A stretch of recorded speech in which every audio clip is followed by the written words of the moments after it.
महाराज, आप विजयनगर के गौरव हैं और मैं आपकी कृपा से गौरवशाली व्यापारी। मेरे सामने एक विकट समस्या उत्पन्न हो गई है महाराज, जो ना तो तोल में आ रही ना मोल में। मैं एक व्यापारी हूँ तोल मोल के। व्यापारी महोदय, तोल मोल बाजार में कीजिएगा। यहाँ हमारे महाराज के समक्ष आपकी समस्या निसंकोच होकर साफ और सीधे शब्दों में बताइए। महाराज, साफ और सीधे शब्दों में तो न तो लाभ होता है न हानि, तो फिर मैं ऐसा क्यों करूं? मैं तो व्यापारी हूं तोल मोल के। सुनो व्यापारी, हम सब ने सुन लिया कि आप व्यापारी हो। समस्या बताओ, समस्या बताओ। महाराज, मेरी एक हाथ से लेने की तो दूसरे हाथ से देने की प्रवृत्ति है, और यही व्यापार का नियम भी है। यदि आप में से कोई मेरी समस्या का समाधान करने का वचन दे तो मैं समस्या दे दूंगा, अर्थात समस्या बता दूंगा तोल मोल के। महाराज, इतने विश्वास से तो वही कह सकता है जो अपनी आधी संपत्ति देने वाला। बिल्कुल दे दूंगा महाराज। जैसे ही किसी ने समस्या का समाधान किया, मैं अपनी आधी संपत्ति उसे दे दूंगा। यदि ऐसा है तो समस्या छोड़िए और ये बताइए कि कितने वचन चाहिए आपको। महाराज, हमारा कहने का तात्पर्य है कि हम इनकी समस्या की गंभीरता को समझ रहे हैं। जी व्यापारी महोदय, वचन शपथ के समान होता है। अब आपकी समस्या जाने बिना कोई भी वचन कैसे दिया जा सकता है? पंडित रामाकृष्णा, इस दौड़ में दौड़ने वाला घोड़ा। घोड़ा? हाँ, घोड़ा, एकमात्र घोड़ा है, और वो है स्वयं हम। बुढ़ा घोड़ा। आपके कहने का तात्पर्य क्या है गुरुवर? महाराज, हमारा कहने का तात्पर्य है कि हम ही हैं वो असली घोड़ा, अर्थात असली खिलाड़ी, जिनके लिए हर चुनौती विजयनगर की गरिमा का प्रश्न होता है। हम इन्हें वचन देते हैं महाराज कि हम इनके समाधान को समस्या में बदल देंगे। अरे गुरुजी, ये क्या कह दिया? समस्या को समाधान में? हाँ, वही तो हम कह रहे हैं कि इनकी हर समस्या का समाधान हमारे ही पास है। चलिए, अपनी समस्या का श्री गणेश कीजिए। अरे भाई, अपनी समस्या बताइए। महाराज, मेरी एक ही संतान है। तो संतान समस्या है? नहीं, मेरी संतान का विवाह। तो विवाह समस्या है? नहीं महाराज, मेरी संतान को विवाह हेतु योग्य जीवन साथी नहीं मिल रहा है। विवाह योग्य जीवन साथी नहीं मिल रहा तो संतान बदल दो। क्या मतलब? अब हमारा कहने का आशय है, संतान को बदल दो, अपनी संतान में विवाह योग्य गुण उत्पन्न करो। आपकी संतान में कोई कमी है? जैसे सुंदर ना होना? सुंदर तो इतनी है कि सुंदरता भी उसके सामने दर्पण है महाराज। तो सारा दिन दर्पण के समक्ष बैठी रहती है। महाराज, ऐसे व्यक्तियों में साक्षरता की कमी पाई जाती है। नहीं।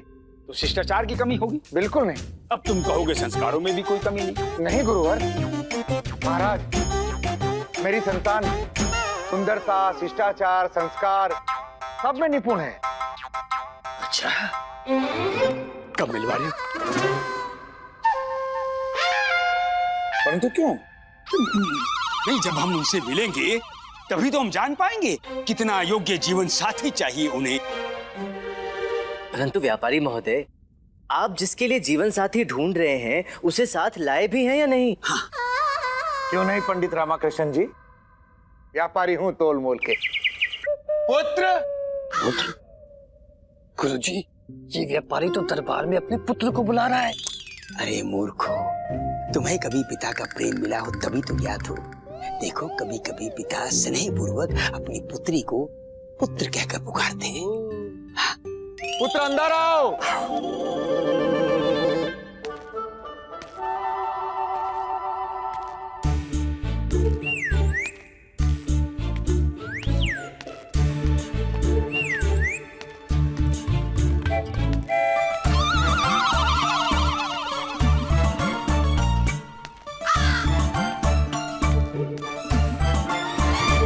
महाराज को प्रणाम। गुरुजी, आपके साथ तो छल हुआ है, वर्णन किसी और का, दर्शन किसी और के। तो व्यापारी, ये है आपकी स्वर्ग के फूलों जैसी सुंदर, सुशील, संस्कारी पुत्री? पुत्री नहीं, पुत्र। तो पुत्री को बुलाइए ना, जिसके विषय में बात कर रहे थे। आपने पुत्री समझा था, हमने तो संतान कहा था। यही तो है मेरी सुशील संतान कमल राव, जिसके लिए आपने योग्य जीवन साथी ढूंढने का वचन दिया है। वचन? कौन सा वचन? हमने कौन सा वचन दिया? हम तो आपको जानते भी नहीं, कभी मिले भी नहीं हम आपसे। गुरुवर, यही भरी सभा में सबके सामने, जिसके बदले मैंने अपनी आधी संपत्ति देने का वचन दिया था आपको। याद आया आपको गुरुवर?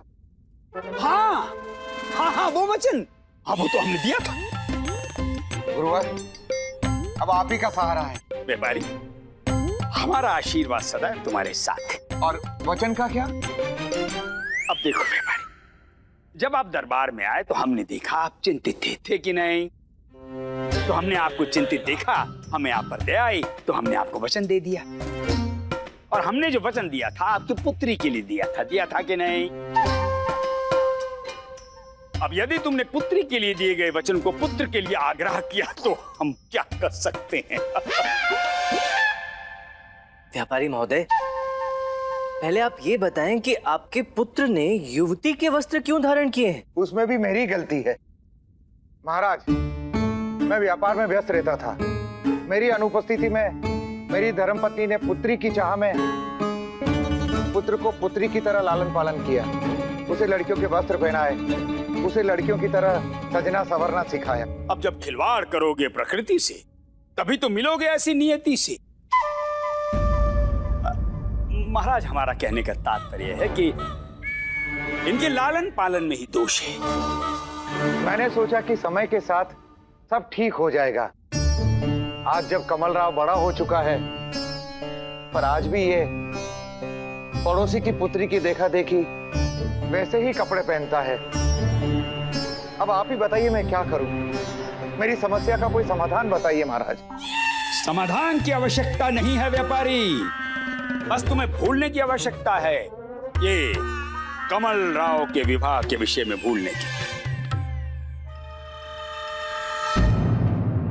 महाराज, ये कैसा समाधान हुआ? अब जैसी समस्या वैसा समाधान। महाराज, परवरिश के समय जो बीज बोया जाता है, व्यक्तित्व का वृक्ष बड़े होकर वैसा ही होता है। पंडित रामकृष्ण, जी महाराज। इसका कोई अन्य समाधान आपको दिखाई दे रहा है?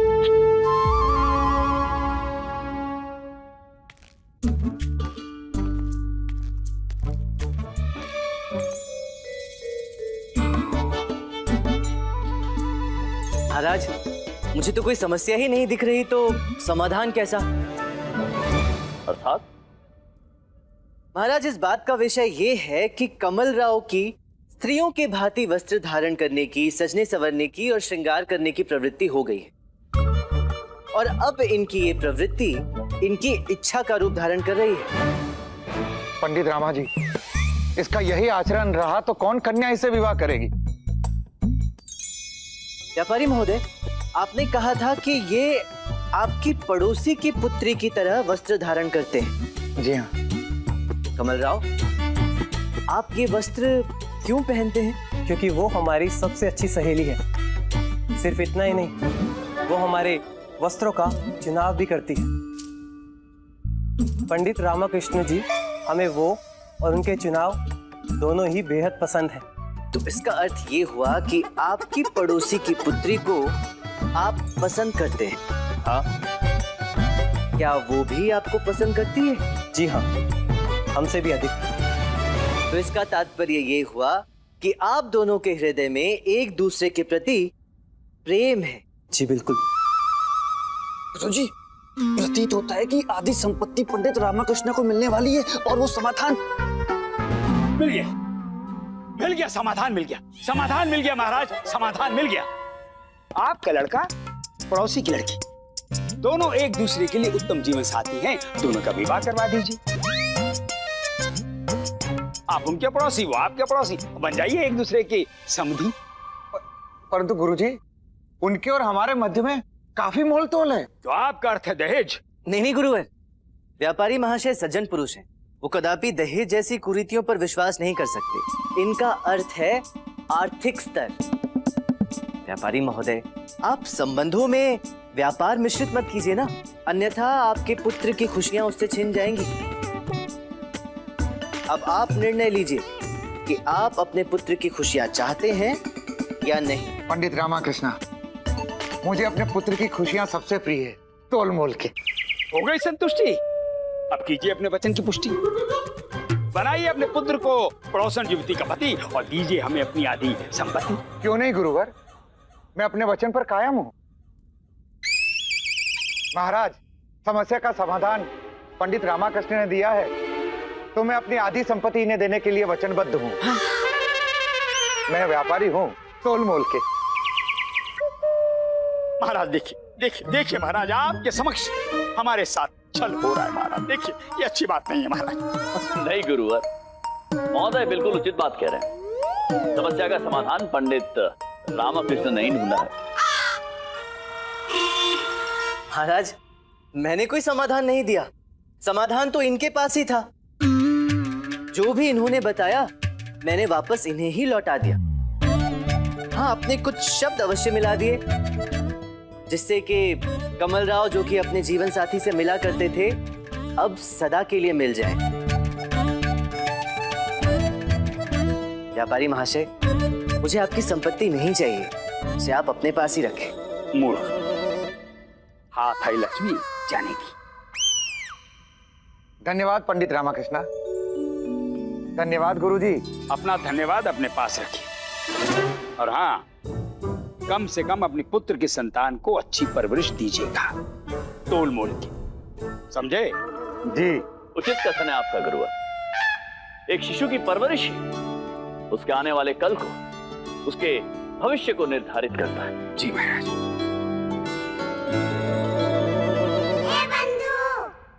सबको निःशुल्क सलाह बताने वाले रामा, सुनी महाराज की सलाह। तुझे सुनिश्चित करना होगा कि तेरी संतान की परवरिश कैसी हो। हाँ बंधु, पता नहीं मेरी होने वाली संतान को अम्मा और शारदा कैसी परवरिश दे रही होंगी।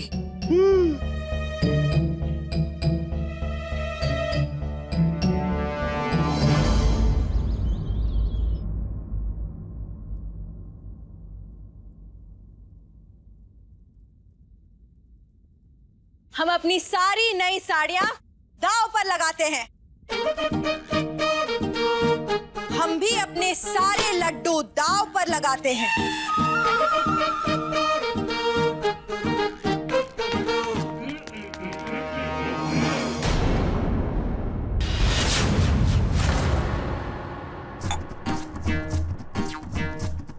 कोई शारदा को हल्के में नहीं ले सकता। हम अपने सारे आभूषण दांव पर लगाते हैं।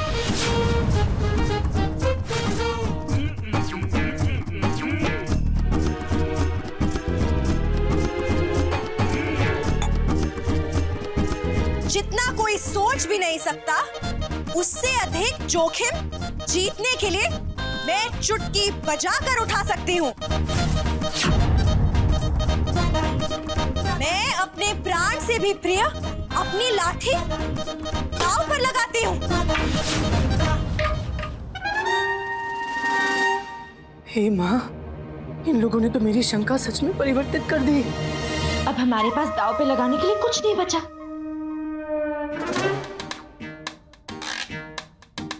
उठा लो क्या? अपनी घंटियां उठा लो और हमारी ओर से दांव पर लगा दो। शारदा, तुम मेरी घंटियां कैसे दांव पर लगा सकती हो? ऐसे। तुमने सुना नहीं, महाभारत में युधिष्ठिर ने क्या क्या दांव पर लगा दिया था? सही सही उदाहरण दिया, सही उदाहरण दिया। अब उनकी गलतियों से कुछ सीखो और उसे दोहराओ मत। ओ अम्मा, तुम दोनों जो खेल रही हो ना, उसे कहते हैं चौसर, और जो कर देता है सब कुछ चौपट। खेल का आनंद खराब मत करो। ये सलाह जाकर दरबार में दो, जहाँ से आपको वेतन मिलता है। रामा, हमारे खेल में टांग मत अड़ा, अन्यथा मैं तुझे भी दांव पर लगा दूंगी। ऐसा हम नहीं, अम्मा कह रही हैं। हाँ पता है। ओ अम्मेश्वरी, दांव पर तो मेरे होने वाली संतान का भविष्य लगा है। ऐसी शिक्षा, ऐसी परवरिश, शिव शिव शिव शिव शिव शिव। रामा, ध्यान रहे, मैंने लाठी केवल दांव पर लगाई है, अभी तक हारी नहीं है। अगर तू बीच में बोला तो ये लाठी तुझ पर चलाऊंगी।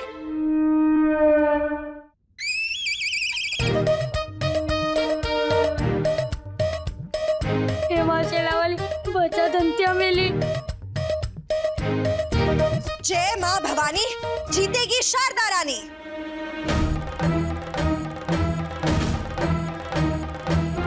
जय दुर्गा खप्पर वाली, तेरा वार न जाए खाली।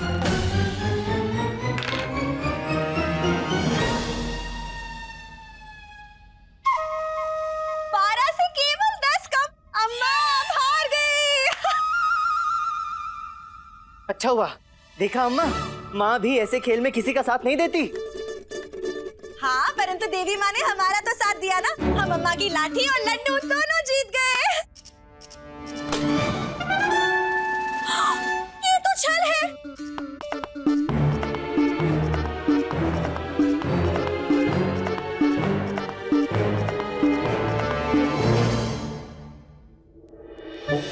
ये आहा, खाओ खाओ खाओ खाओ।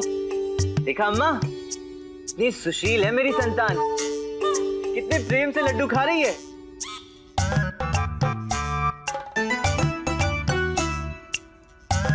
चोर चोर मेरे लड्डू चुराए। मैंने कब चोरी की? आप क्या सोचते हैं कि एक करके मेरी बूंदी खाते हो तो मुझे पता भी नहीं चलता। चोर कहीं के। देखो तो, अपने पिता को चोर बोल रहा है। रुक, तुझे बताता हूँ।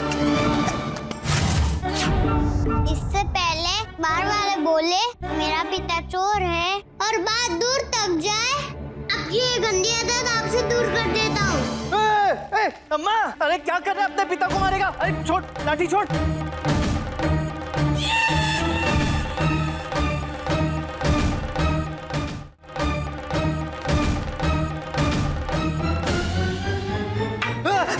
क्या हुआ? कोई बुरा सपना देखा?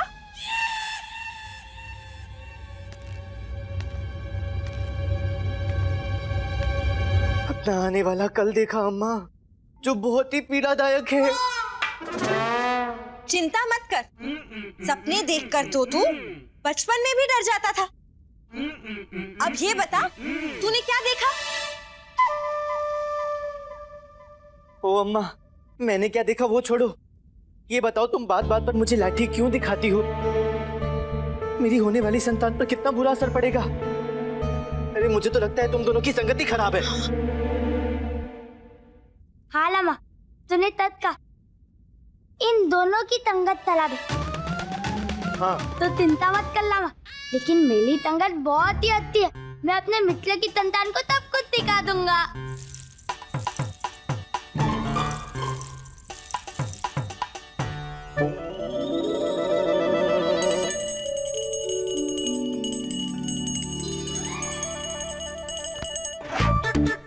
पूजा शांत मन और शांत वातावरण में की जाती है। ये घंटियाँ बजाकर माँ की नींद मत खराब करो। ये घंटियाँ मेरे हाथ में ही अच्छी लगती है। अब क्या देखा? भविष्य का एक और डरावना रूप। नहीं नहीं नहीं नहीं नहीं नहीं नहीं नहीं नहीं, मुझे उसे बदलना ही होगा। हाँ, ओह ईश्वर, मुझे मेरी संतान को बुरी संगत से दूर रखना होगा। अर्थात तू उसे हमसे दूर रखेगा? वो तुम दोनों से नहीं, अपितु हर बुरी चीज और आदत से दूर रखना चाहता हूँ। ओह शारदा महोदया, तुम ये चौसर बौसर मत खेला करो। भगवान का नाम लिया करो, भगवान का। क्यों? उससे क्या होगा? उससे उस पर अच्छा असर पड़ेगा, अच्छी शिक्षा, अच्छी परवरिश मिलेगी। परंतु वो तो अभी हमारे पेट में है, बाहर क्या हो रहा है उसे क्या पता? ओह, अब कैसे समझाऊं? तुम्हें पता है, नारद मुनि ने भक्त प्रहलाद को गर्भ में ही श्री नारायण की महिमा सुना दी थी, इसलिए वो पैदा नारायण भक्त ही हुए थे, समझी? उसे सब पता है, वो सब कुछ देख और सुन रहा है और समझ भी रहा है। संतान माँ के गर्भ में ही सब कुछ सीखने और समझने लगती है शारदा। हाँ, कुछ हुआ? संभवतः आप सही कह रहे हैं। है ना, मैं संभवतः नहीं, पक्का सही बोल रहा हूँ। अर्थात अब हम जो सुन रहे हैं वो हमारी संतान भी सुन रही है। हाँ, ताकि गर्भ में ही उसे अच्छी शिक्षा मिलने लगे। अम्मा, हमारे घर के सभी ग्रंथ और वेद पुस्तिकाएं कहाँ हैं? बाहर निकालो। तुझे ही निकालना होगा, बाकी पुराने सामान के साथ बड़ा होगा, छत पे या छज्जे पर। हे, छज्जे पर? हे माँ, पंडित के घर में पुस्तकों की ऐसी हालत। मेरे आने वाले बच्चे की रक्षा करना माँ।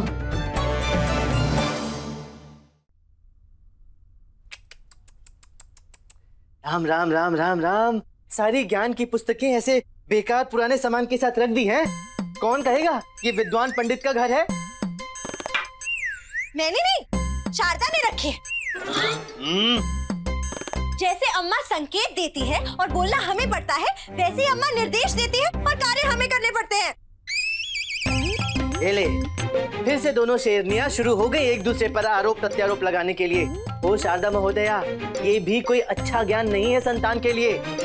हाँ हाँ रामा, पहले तू ऊपर से ज्ञान की पुस्तकें उतार के दे, फिर हम अच्छा ज्ञान भी दे देंगे।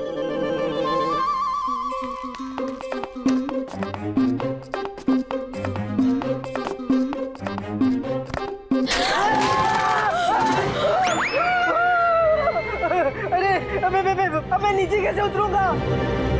चिल्ला तो ऐसे रहा है जैसे हम यहाँ राजकीय पकवान खा रहे हैं और तू वहाँ आपातकालीन स्थिति में फंस गया है।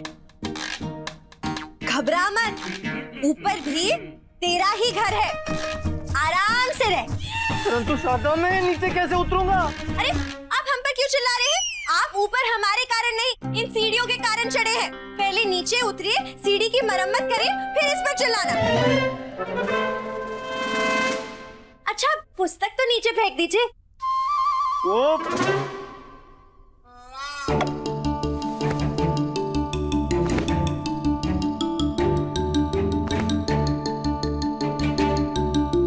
तेरा पुत्र भी प्रहलाद जैसा ही बनेगा। अम्मा।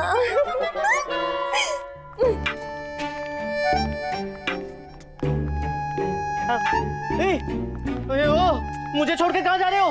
अरे सुनो तो। मैं भगवान।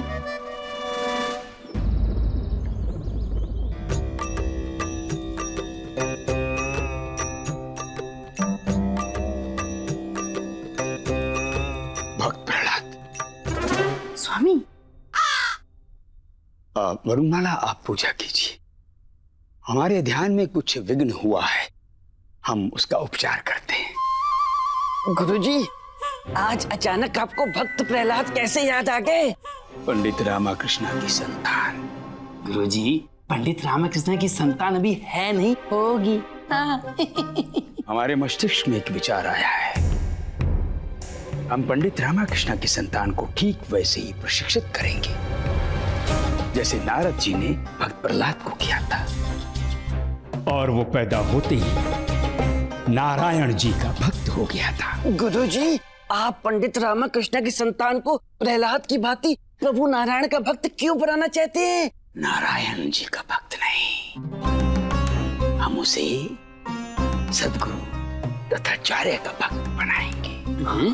आपका भक्त? परंतु कैसे गुरुजी? प्रिय वरुणमाला।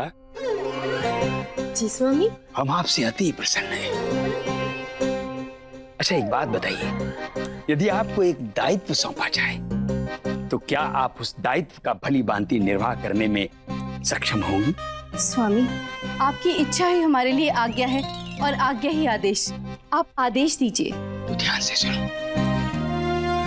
आज से आप प्रतिदिन पंडित रामाकृष्णा के आवास पर जाकर उनकी होने वाली संतान को गर्भ में प्रवचन दोगी, कथा सुनाओगी। जी अवश्य स्वामी, परंतु कौन सी? हमें तो अनेक कथाएं कंठस्थ हैं। गुरु माता, आप ही बताइए, समस्त विजयनगर में किसकी ऐसी कथा है जो हमारे गुरुजी से बड़ी और महान है? सत्य वचन। आप जैसे युग पुरुष की जीवनी सुनकर पंडित रामाकृष्ण की संतान तो धन्य हो जाएगी स्वामी। और ये कार्य हम स्वयं अपने हाथों से करेंगे। जाओ वरुणमाला, और पंडित रामकृष्ण के आवास के कोने कोने को राजगुरु तथा आचार्य में कर दो, जिसका परिणाम ये हो कि उस बालक के जन्म लेते ही हर कोई बोले, देखो देखो देखो, तथा आचार्य का परम भक्त पैदा हुआ है। जी स्वामी।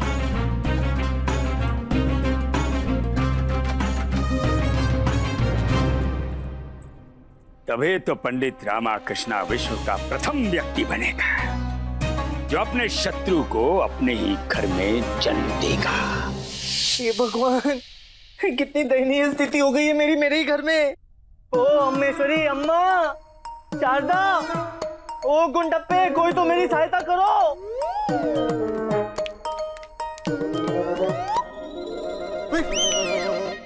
ये क्या है? तेरी सहायता। अरे ओ घंटी बाज, इस तकिए से मैं नीचे कैसे उतरूंगा? लामा, ये तेरे नीचे उतरने के लिए नहीं, वही सोने के लिए दिया है तकिया। जब तक के लिए नीचे उतरने का कोई उपाय नहीं मिलता, वही तकिया लगाते सोना। सबको दुखी मत कर लामा। सबको दुखी मत कर। मैं नीचे आया ना तो तू सीधा ऊपर जाएगा आज। मेरे हाथों से कोई नहीं बचा सकता तुझे आज। ये परवरिश देखा तो अपने संतान को हिंसा से भरी। छी छी छी छी छी लामा की। हाँ ठीक है, समझ गया। सुन गुंडप्पे, देख आज मित्रता निभाने का सही समय है। सुन, एक काम कर, जाकर देख दोनों महिलाएं मेरी होने वाली संतान का भविष्य नष्ट तो नहीं कर रही ना? जाके देख। लामा, 2 नहीं 3 महिलाएं। 3?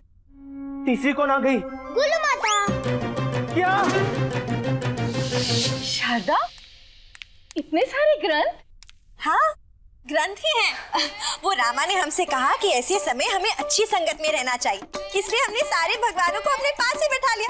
अब भगवान से अच्छी संगत और क्या हो सकती है? उचित है, हमें भी यहाँ तुम्हें भगवान की कथा सुनाने के लिए ही भेजा गया है। अच्छा, कौन सी भगवान की? श्री सद्गुरु तथा आचार्य जी की। क्या हुआ शारदा? लात मारी? संभवतः उसे अच्छा नहीं लगा। शारदा, हमें तो ये प्रतीत हो रहा है कि ये नटखट हमारे स्वामी का नाम सुनकर उत्तेजित हो रहा है। और हो भी क्यों ना, हमारे स्वामी अवतार पुरुष जो हैं। पुनः लात मारी, कुछ तो गड़बड़ है। गड़बड़? हमारा तात्पर्य है अपने मुख से अपने पति के गुणगान गाना। ये अच्छी बात है क्या? ये तो अपने मुख से अपनी ही प्रशंसा करने जैसा है, जो अच्छे संस्कार नहीं माने जाते। लो, अभी तो बच गई लामा की संतान। तो शारदा, हम तुम्हें क्या सुनाए? कोई ऐसी बात जो हमें नहीं पता हो, कुछ चटपटा। हमने सुना है महारानी तिरुमलंबा और महारानी चिन्ना देवी के बीच मनमुटाव चल रहा है। नहीं, जहाँ तक हमें ज्ञात है सब कुछ ठीक है। कोई तो चटपटी बात होगी। शिव शिव शिव शिव। शारदा, ऐसे समय में ऐसी बातें सुनोगी तो होने वाली संतान पर क्या असर पड़ेगा? वो क्या है ना, बहुत समय से हमने ना तो किसी की चुगली की है और ना ही कोई अफवाह सुनी है। इसके कारण ना तो हमारा खाना पच रहा है और ना ही हमें नींद आ रही है। अब ये तो हमारे आने वाली संतान के लिए ठीक नहीं है ना। और आपके पास तो अपनी व्यथा और आचार्य की कथा के अलावा और कोई बात ही नहीं है सुनाने के लिए। है ना, हमें चुड़ैल की कथा आती है। चुड़ैल थी ताने।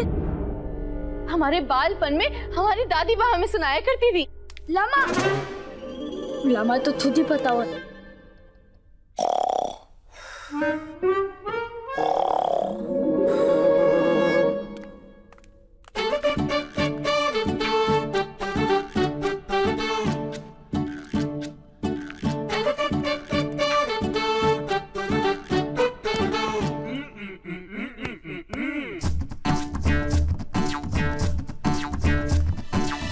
फिर वो चुड़ैल दबे पांव घर में आ जाती है और अपने विषैले नुकीले नाखूनों से विषैले नागपाश छोड़ देता है दुष्ट मेघनाथ।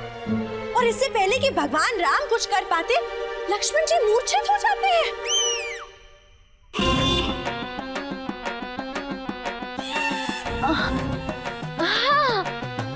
बोलो सियावर रामचंद्र की जय।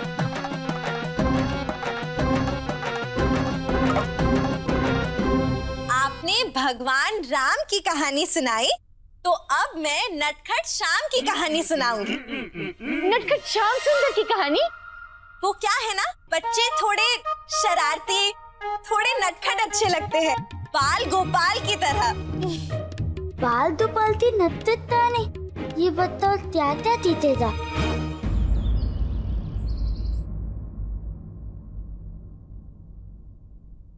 नहीं, नहीं, नहीं। महाराज क्या हुआ, आप चौंक क्यों गए? हमने एक भयानक स्वप्न देखा। क्या? महारानी तिरुमलम्बा। महाराज, यदि आप ही महारानी तिरुमलम्बा के बारे में ऐसे भयंकर विचार रखेंगे तो विजयनगर की प्रजा उनके बारे में कैसे विचार रखेगी? महारानी चिन्ना देवी हम महारानी तिरुमलम्बा को भयानक नहीं कह रहे हैं। हमने स्वप्न में जो देखा और वो जो कर रही थी वो अत्यंत डरावना था। महाराज, ऐसा क्या देखा आपने स्वप्न में? हमने उनके हाथ देखे, हाथ में कटोरा देखा और कटोरे में रक्त देखा।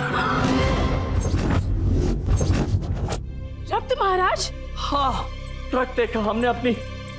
महाराज, रक्त था उसमें, रक्त नहीं था, रक्त के रंग का काढ़ा था। फिर वो जाकर वो काढ़ा शारदा देवी को पिला देती। क्या आप तो ऐसे प्रतिक्रिया दे रहे हैं जैसे हमारा स्वप्न सत्य हो गया हो। महाराज, हुआ तो नहीं है परंतु होने वाला है। क्या? छोटी रानी शारदा देवी के लिए काढ़ा ही बना रही है। क्या? संभवतः अब तक तो ले जा चुकी होंगी। महाराज, आप शांत हो जाइए, हम जाकर उन्हें रोकते हैं। सुनिए। जी महाराज। ध्यान रहे, शिशु पर कोई असर ना हो। जी महाराज, आप निश्चिंत रहिए।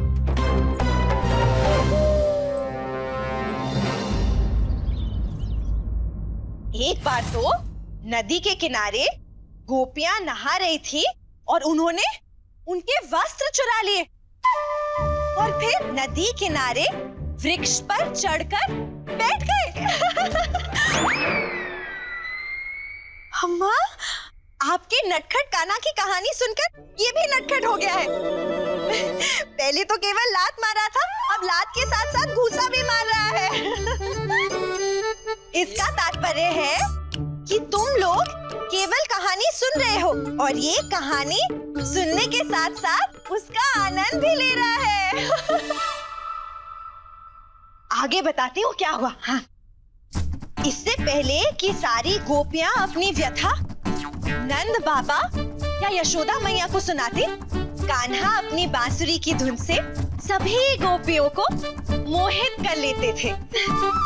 कान्हा की बांसुरी की धुन का ऐसा सम्मोहन था, सारी गोपियां दौड़ी चली आती थी उनके पास, वैसे ही जैसे महारानी चिन्ना देवी चली आ रही हैं। प्रणाम। प्रणाम। ये तानपुरा किस लिए? शारदा, बच्चे के मनोरंजन के लिए भी तो कुछ होना चाहिए, और संगीत से उत्तम क्या हो सकता है।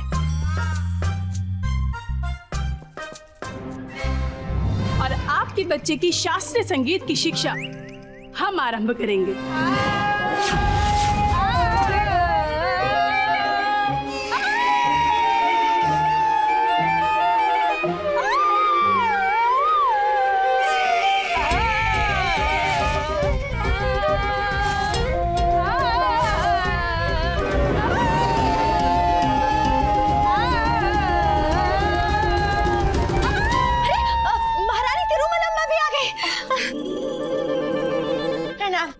प्रणाम।